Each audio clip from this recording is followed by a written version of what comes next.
On some points, the communication gap has already been bridged.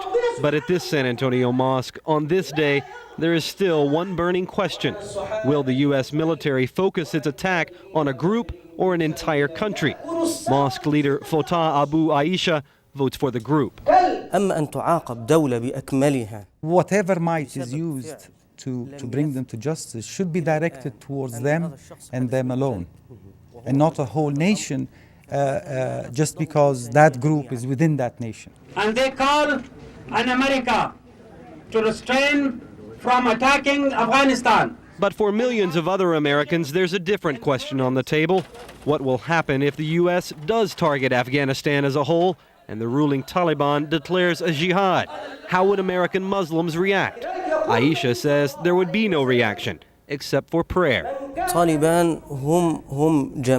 It does not become a burden and an obligation where the rest of the Muslim communities across the world are beholden to adopt, number one, their interpretation, and number two, and more important, to act upon their interpretation. In fact, Aisha says when you're talking about a religious group with more than 1 billion members worldwide, it's ludicrous to think that any one voice would represent the whole.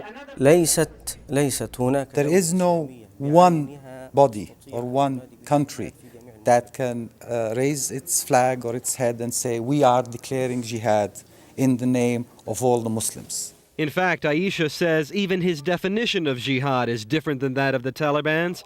He sees it as a struggle to make yourself understood, a goal that the American Muslim was trying to reach well before last Tuesday's attack. David Hebert, Eyewitness News.